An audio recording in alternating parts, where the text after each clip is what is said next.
Hello, what's up, everybody? This is Sunko, the Korean bro. Today is 2022, November 18th. Let's look at economic calendar first, as always.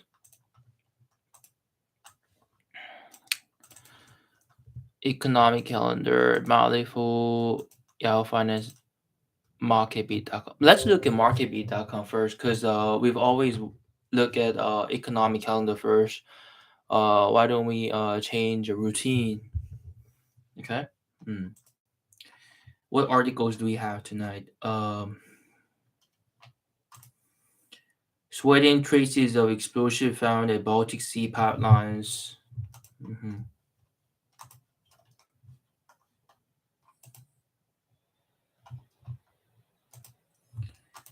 Okay. Does ASML's November rally have staying power? Russian strikes forces Ukraine to face hours long power cuts. Elizabeth Holmes faces judgment day for her throne's crimes. Hmm.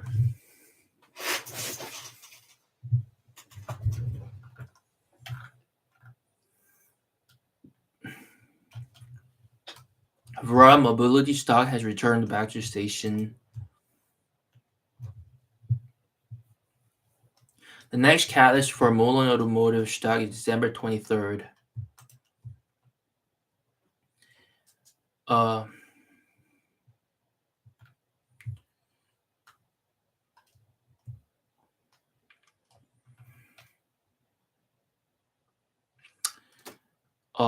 Nvidia's rally peaks of pace into year's end. We don't have that much articles to read. Uh, let's read slowly, okay? Sweden traces of explosive found in Baltic Sea pipelines. Investigators found traces of explosive at the Baltic Sea site where two natural gas pipelines were damaged. In an act of gross sabotage, the prosecutor leading Sweden's preliminary investigation said Friday.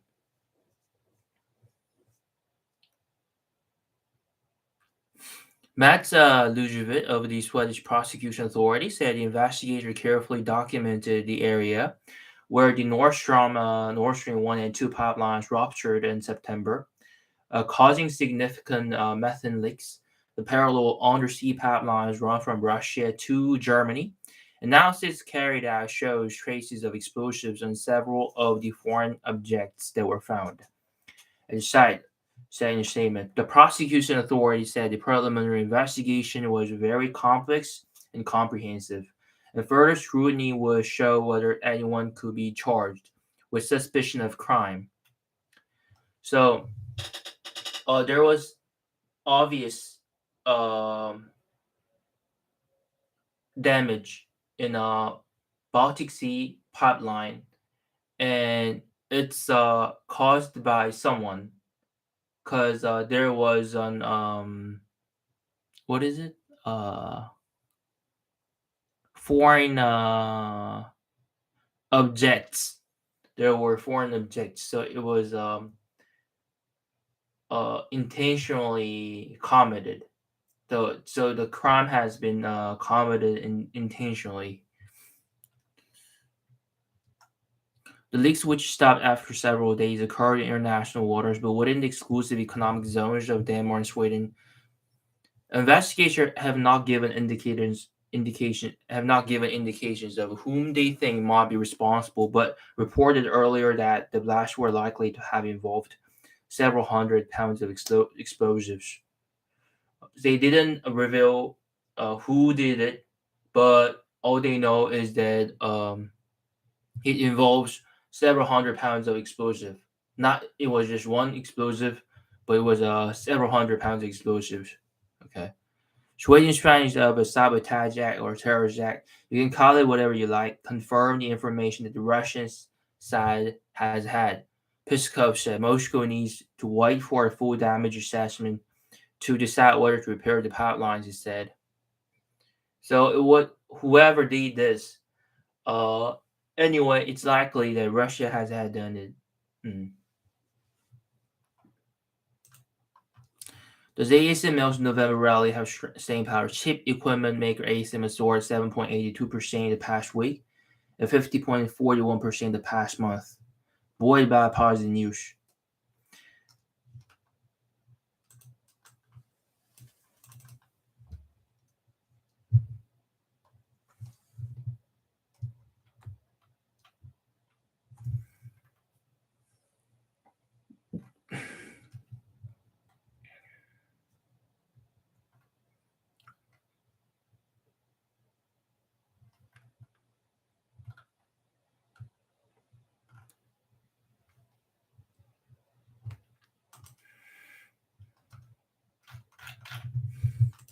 Let's see. ASML.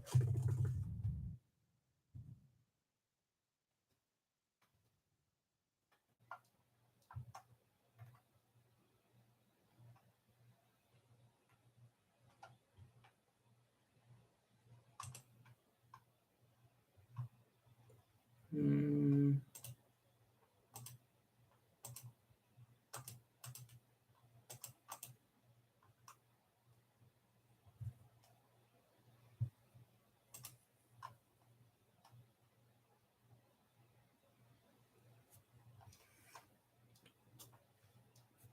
okay. Share buybacks, capacity expansion, acquisition plans, and semiconductor trade skirmishes all factor into the recent uptrend in Netherlands-based chip gear maker ASML. Shares soared 17% the past week and 52% the past month, and are currently trading 24% above their 50-day moving average. The uptrend began in October on the heels of ASML's better than expected third quarter results.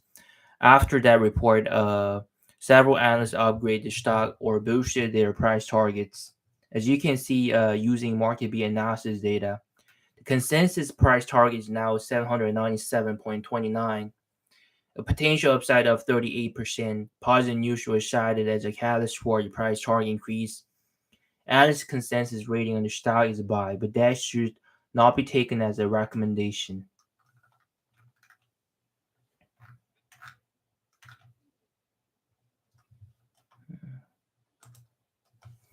Russian strikes force Ukraine to face hours-long power cuts. Ukraine's electricity grid chief warned of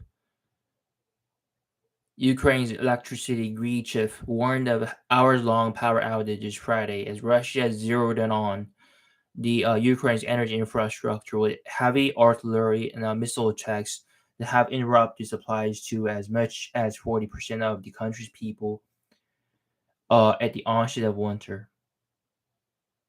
Because Russian forces attack um, energy infrastructure of Ukraine. This has caused power outages inside Ukraine. Mm. Grid operator Ukrenergo said outages could last for several hours, with freezing temperature putting additional pressure on energy networks. You always need to prepare for the worst. We understand that the enemy wants to destroy our power system in general to cause long outages. A chief executive told Ukraine state television, "We need to prepare for possible long outages, but at the moment we're introducing a schedules that are planned and we'll do everything to ensure that the outages are not very long." Okay. Verra Mobility stock has returned back to the station. Verra Mobility practically has a monopoly on red light, speed, and school bus photo enforcement camera systems. Verra also owns nearly a 90% market share of the toll and validations and registration management for a rental car company segment. Shares broke down on one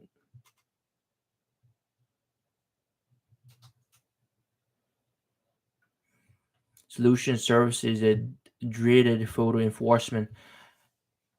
Okay. But it's not in Asia countries. Look at price level of Vera Mobility.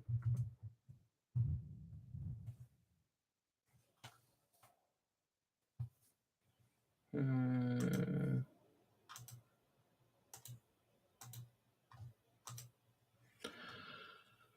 okay.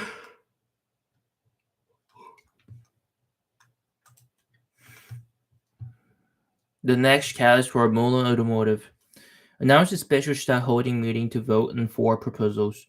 Among them is a reverse stock split that could be worth 125 for investors. The risk of a dilution is mitigated by other factors that include expected revenue in late quarter four or early quarter first.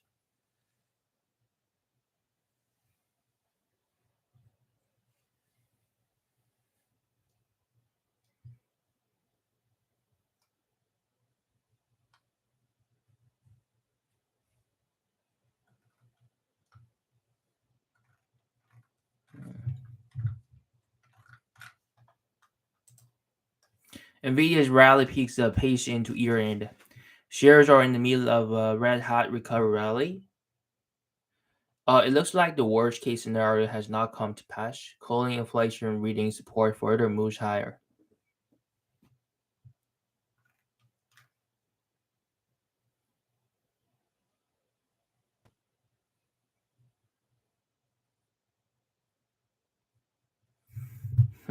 Nvidia.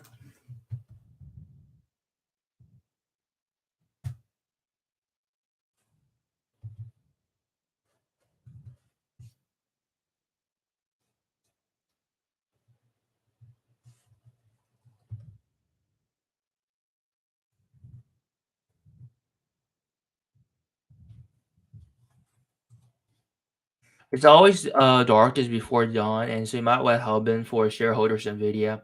In the middle of last month,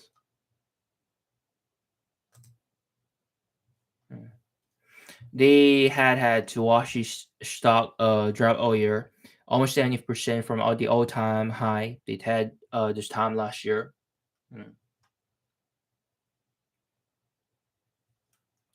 And crucially, shares were after dropping below the long-term support line around the $130 mark, which is where they found support multiple times in 2020 and 2021. But in the intervening 4 weeks, shares of the chip maker have jumped more than 50%.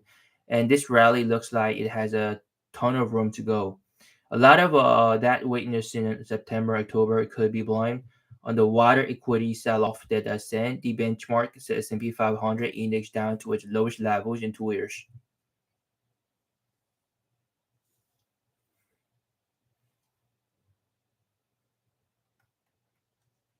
For the most part, it was a solid report, all things considered. Revenue was down 16.5% on the year, but not as much as analysts had been expecting. While EPS was just short of the consensus,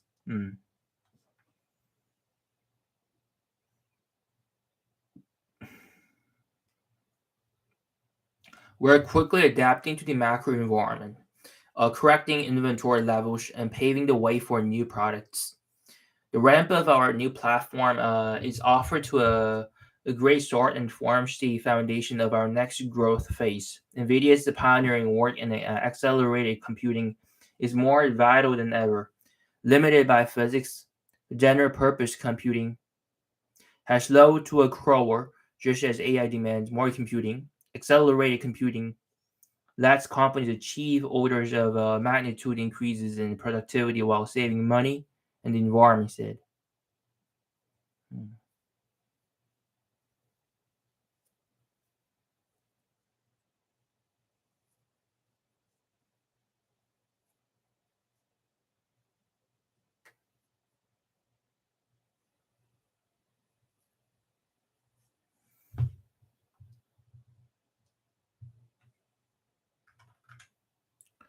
So they're doing something phenomenal. They're doing something that nobody has tried to do. Mm. They think beyond. It's what a CEO of Nvidia says. Um, and also they're quickly adapting to the macro environment. Macroeconomic condition is not so good, and this company is adapting to it pretty well. Mm. Getting involved, and there's not much uh to talk about in this sites. Let's read this. Is a trade desk a stock to buy now? Two hot stocks to buy and hold until you retire. 3 underrated Warren Buffett stocks that are smart buy right now.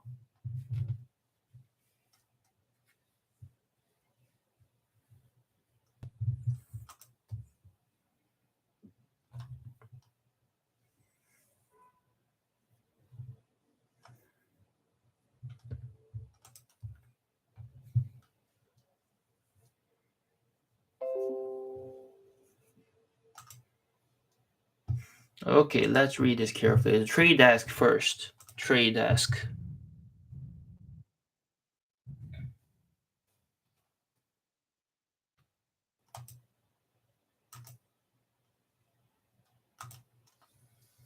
Okay. The trade desk quarter third numbers easily beat analyst expectations. It says it's still outpacing the growth of the advertising market. Its growth rates are impressive, but its stock isn't cheap. Okay. This well-run tech company is releasing the macroeconomic slowdown, resisting the macroeconomic slowdown. Okay.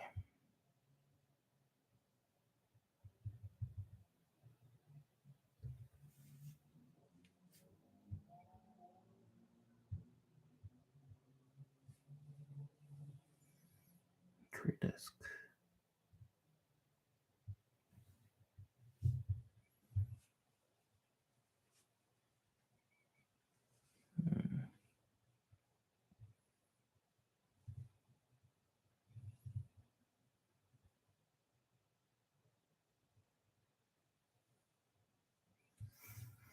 Okay. The trade desk posted strong third quarter earnings report on November 9. The ad tech company's revenue rose 31% year over year to $395 million, which beat an analyst estimate by $8 million.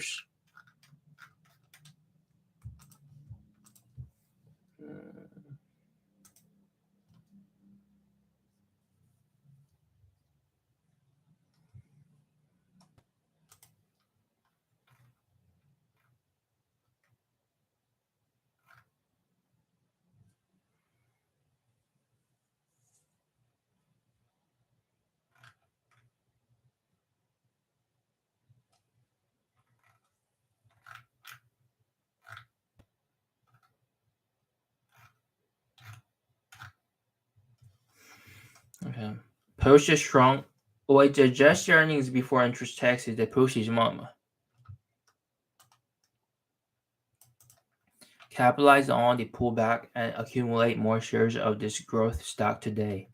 While the trade desk continues to grow, the trade desk operates the world's largest independent demand-side platform for digital ads. DSPs enable ad agencies, advertisers, and trade ads to bid on programmatic ads. They sit at the opposite end of the ad supply chain as sell-side platforms like Magnet, which help publishers sell their own ad inventories.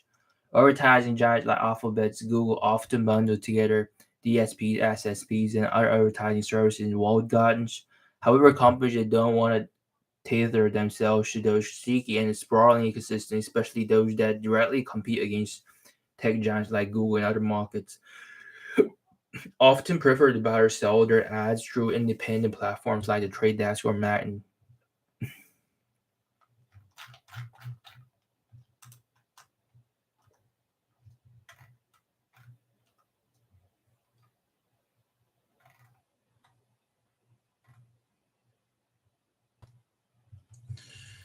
Here in their website says that's why we created an independent media buying platform designed for the open internet.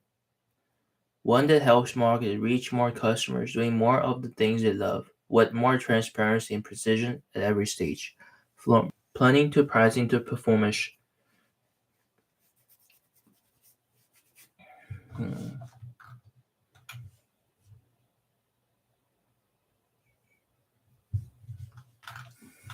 So definitely, it looks like they are really like ad tech company. Hmm. Hmm.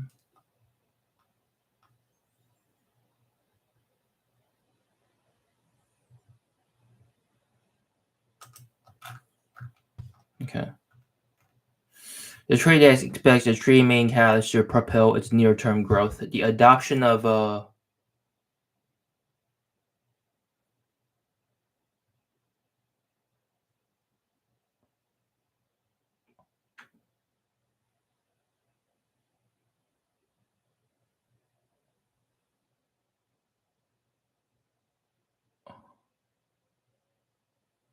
no, of course I communicate.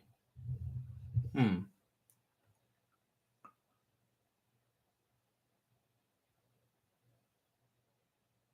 Ah.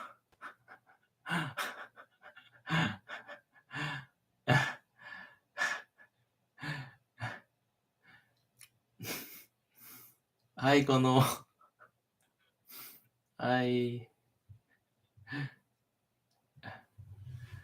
I communicate.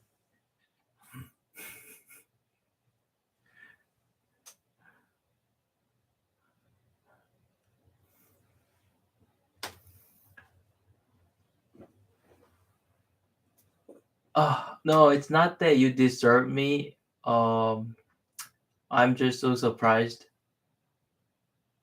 because hardly do I ever see someone write something while I'm doing YouTube live. So of course, when people are online, I communicate, but hardly do ever people come here and talk. So I'm like, reading and talking myself all the time.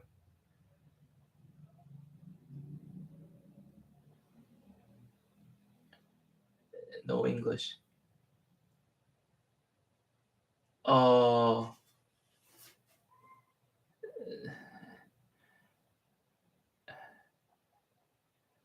but keep going, bro. Okay.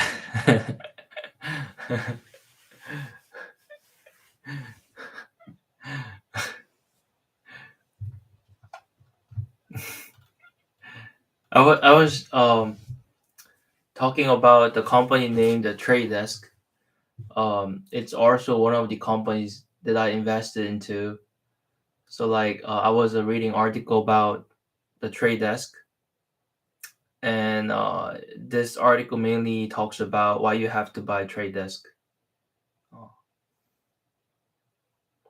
Thanks for coming by though. 건호야 고마워. 고마워 와가지고. I wasn't really expecting. Sean is a Kono. Okay. I thought it was somebody else. I thought it was some weird guy living in foreign country whose name is Sean. 좋은 금요일 밤 돼.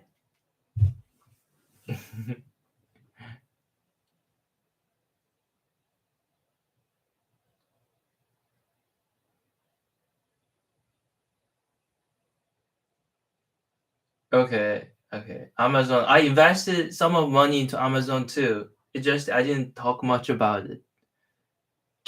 Of course, of course. I'll analyze Amazon and I'll talk about it in depth. Mm.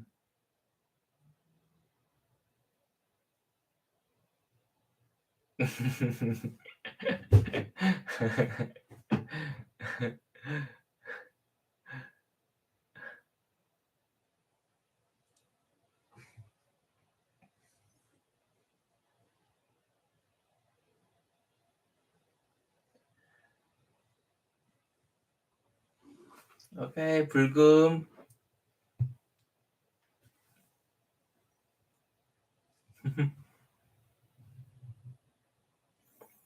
Okay, let's keep talking where we left off.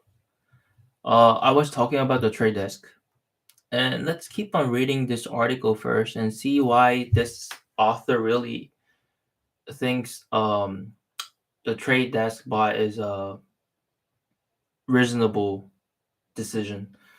Let's see. The trade desk expects three main catalysts to propel its near-term growth: the adoption of Solimer. It's a new AI-powered platform to collect and analyze more first-party data for advertisers. New AI-powered platform to collect and analyze more first-party data for advertisers. OpenPath, a new feature that bypasses SSPs altogether and directly connects publishers to advertisers, and the ongoing expansion of the connected TV advertising market as more streaming media platforms launch ad-supported tiers. Hmm. Okay.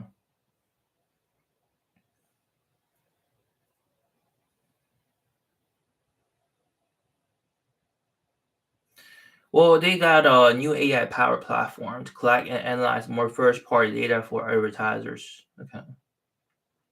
Mm,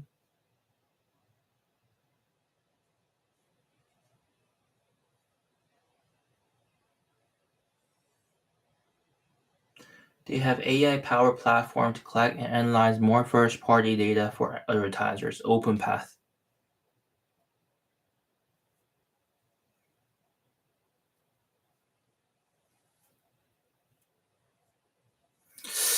Uh, it's just that I don't really get the concept yet, so it's hard for me to understand. I just gotta look into it. Otherwise, mm, I'd be not confident with this investment. Next one, we'll see the trade desk core business is still firing on all cylinders. The trade desk revenue grew 26% in 2020 as pandemic stricken companies purchased fewer ads, but its revenue surged 43% to $1.2 billion in 2021 as those headwinds dissipated. Its growth in revenue and adjusted EBITDA has also remained incredibly resilient over the past year, even as Google Meta platforms and other advertising gains grappled with inflation, competition, Apple's privacy changes on iOS. Hmm. The trade desk resisted those headwinds for three simple reasons. First, its emphasis on gathering first party data with its Unified ID Solution 2.0 initiative. Uh,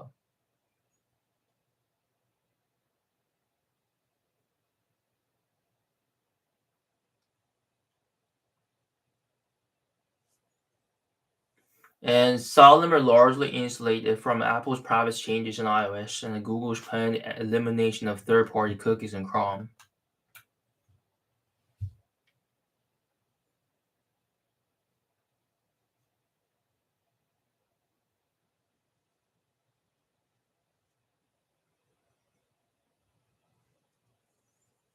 Second, its platforms continue to attract advertisers that don't want to lock themselves into the walled gardens that Google, Meta, and other advertising behemoths. So literally, if they don't want to lock themselves in a Google or a Meta, they look for a trade desk. Okay. Lastly, the CTV advertising market, which it's heavily invested in, continues to expand and gradually reduce its dependence on the saturated desktop and mobile advertising markets. Okay.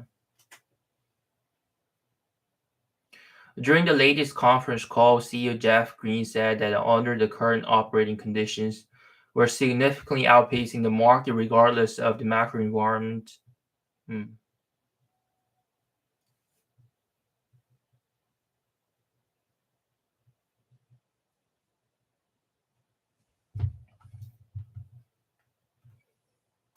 Is it the right time to buy a trade desk? Let's get to the bottom line here. Okay. This fourth quarter forecast suggests the company's revenue will rise 32% in 2022, as its adjusted EBITDA grows 30% for 2023. Analysts expect its revenue and adjusted EBITDA to increase 21% and 12% respectively. Those forecasts seem easily achievable, considering how resilient the trade has remained throughout the macro volatility over the past year. The trade desk near-term prospect looks bright, but its stock also isn't cheap at 13 times next year's sales and 34 times its adjusted EBITDA. By comparison,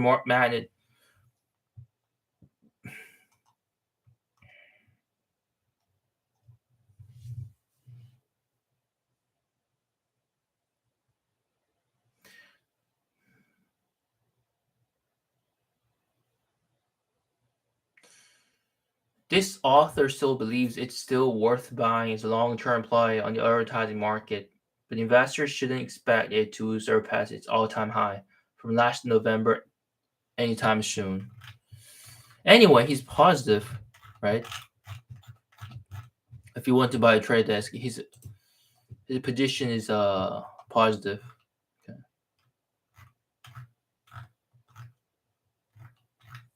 We got Visa, uh, S&P. Hmm.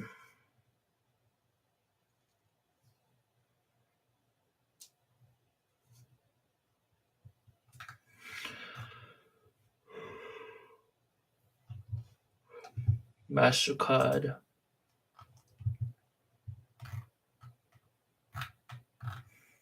Visa,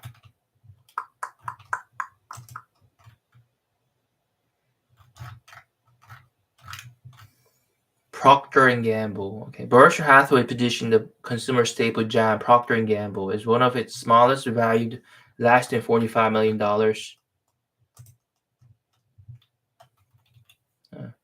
But don't let that fool you. P&G is a world-class business. The company's portfolio consists of numerous billion-dollar brands.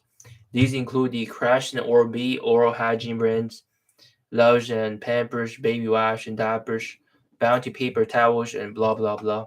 Given the essential nature of these products, P&G is unsurprisingly a reliably growing business. This is because its brand have a pricing power. And what the global population projected to grow from 8 billion currently to 9.7 billion by 2050.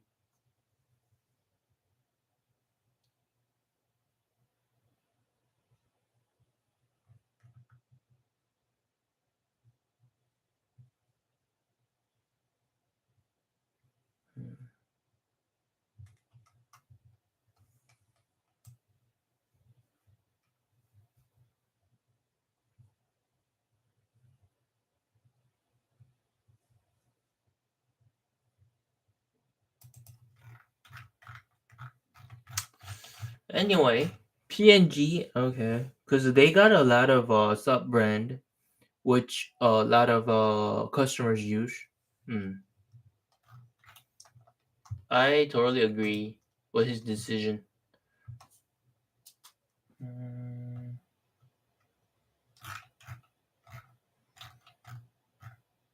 let's look at Tesla. Tesla T yesterday.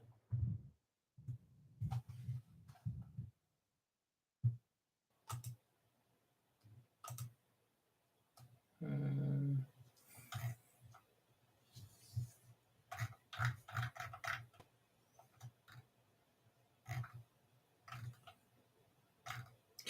let's read about Roku. I know what Roku is now because I've read a lot about articles. But let's see what it says. Roku is the most popular streaming platform in the world, both in terms of devices and viewing time. Viewing time as well? Okay.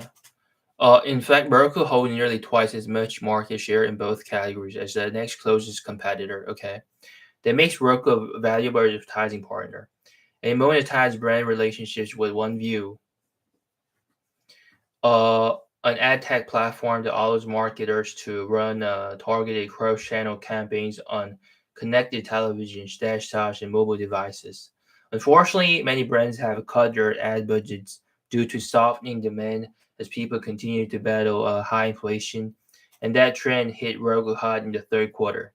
Revenue rose just 12% year over year to $761 million, and the company posted a GAAP art loss of $0.88 per share, down from a profit of $0.48 per share in the same period last year.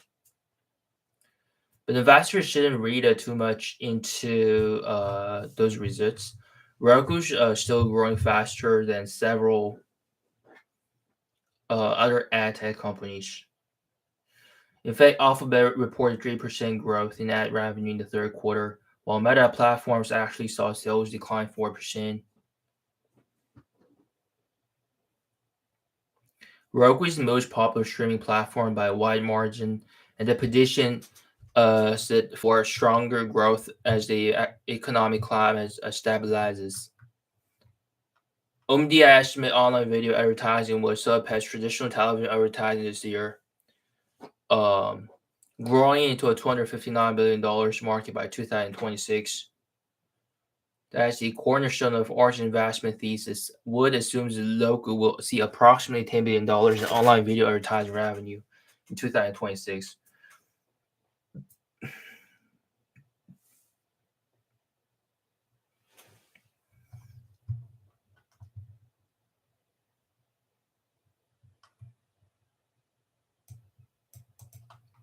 Hmm. Roku will benefit as more ad dollars shift to online video, but economic uncertainty will probably slow active account growth in the near term as high inflation continues to suppress demand for streaming players and smart TVs. It seems unlikely shareholders will see 924% gains by 2026, but this growth stock is worth buying and holding.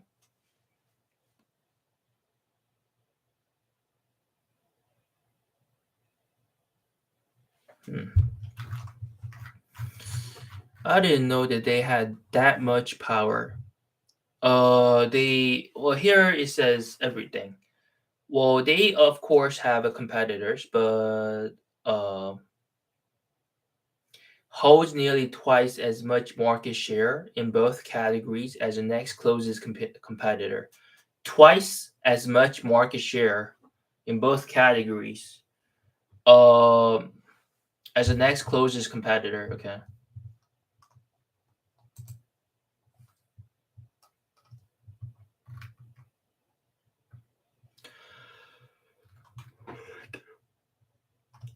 Two unstoppable growth stocks that billionaires are buying in the bear market.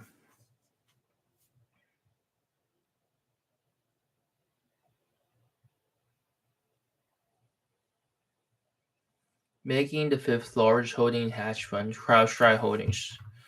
Let's read this too. CrowdStrike, a cybersecurity trailblazer. CrowdStrike was among the first companies to build a cloud-native cybersecurity platform. CrowdStrike.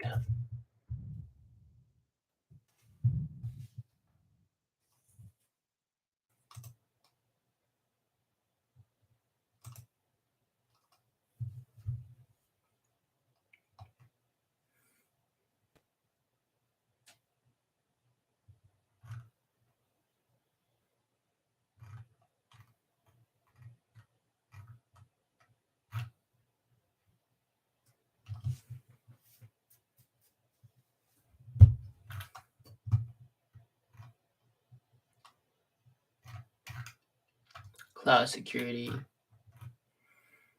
threat intelligence, identity protection. Okay. Invented a new method of threat detection based on preventive indicators of attack rather than relying on reactive indicators of compromises like other vendors.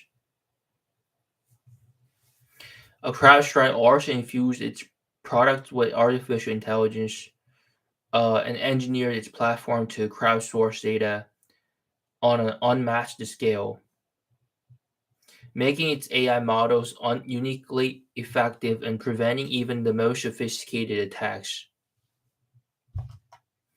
These innovations earned CrowdStrike a reputation for industry-leading threat detection.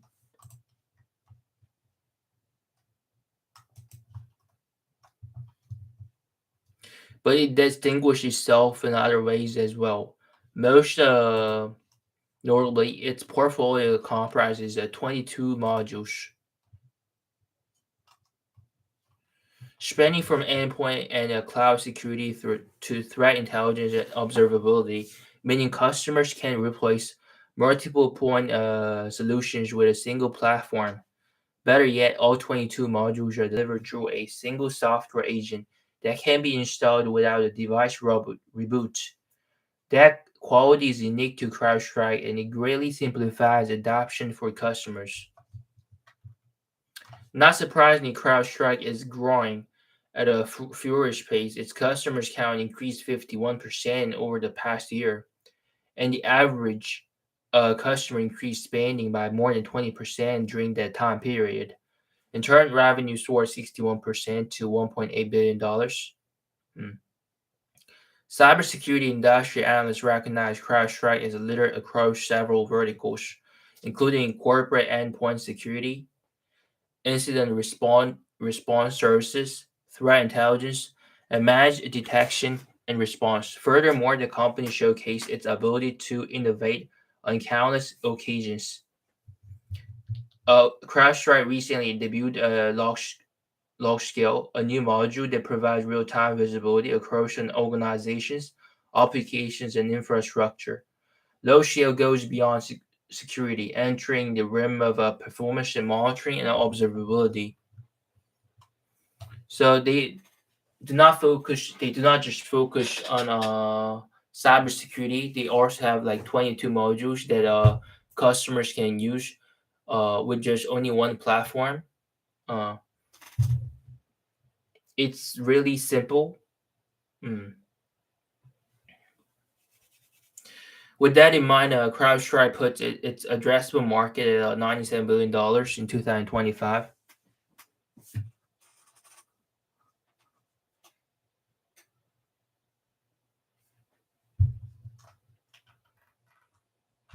So he said it's worth buying today. And what else we have? We have a TSMC. Mm. I bought TSMC too. Let's see. TSMC. Taiwan Semiconductor Manufacturing is the world's largest semiconductor foundry, meaning it manufactures chips designed by other companies. Mm.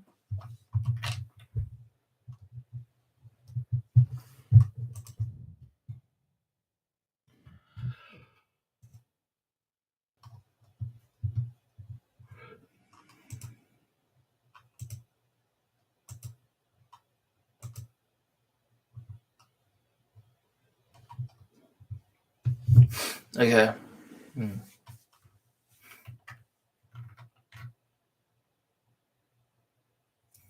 TSMC works with a number of clients at the forefront of their respective industries, including Amazon, Apple, Nvidia, and Qualcomm. Okay, and it produces the semiconductors for a broad range of end markets, including smartphones, high performance computing, consumer electronics, and Internet of Things. As of the second quarter, TSMC held 56% market share among foundries, more than quadruple the next closest competitor, according to Counterpoint Research. So they're like way far from competitor. Okay.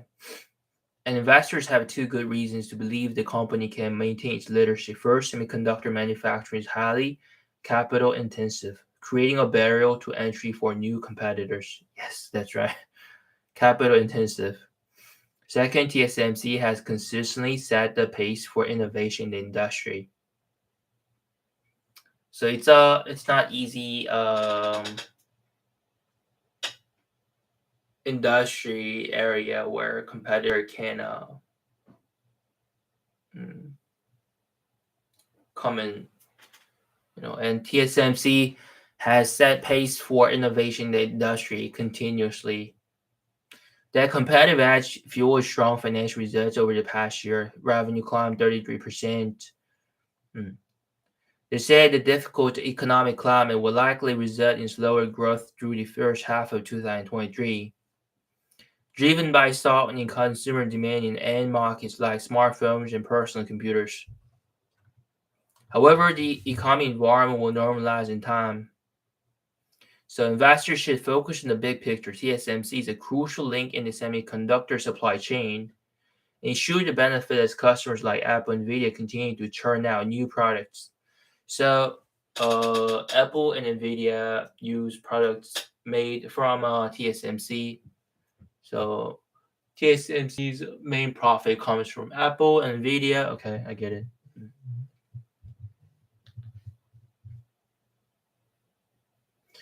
As a final thought, Stafford Mendel wasn't the only billionaire to invest in TSMC during the third quarter. Warren Buffett also started positioning the company, and with shares currently trading at 5.8 times sales, a discount to 3-year average of 8.6 times sales. This is an attractive buying opportunity. Hmm.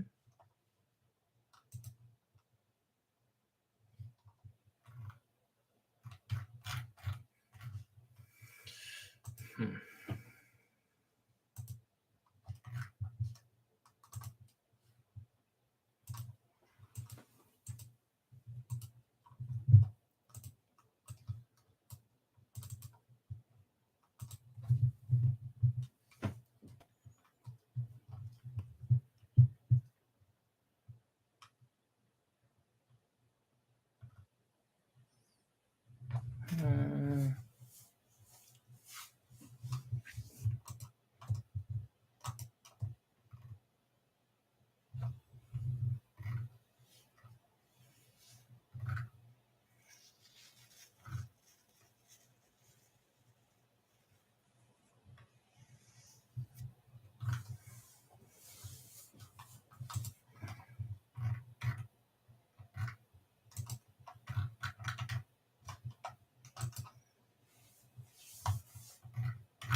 Okay, this is it for today. I'm gonna do it really short. And I'll see you guys tomorrow or the day after tomorrow, okay? Bye bye.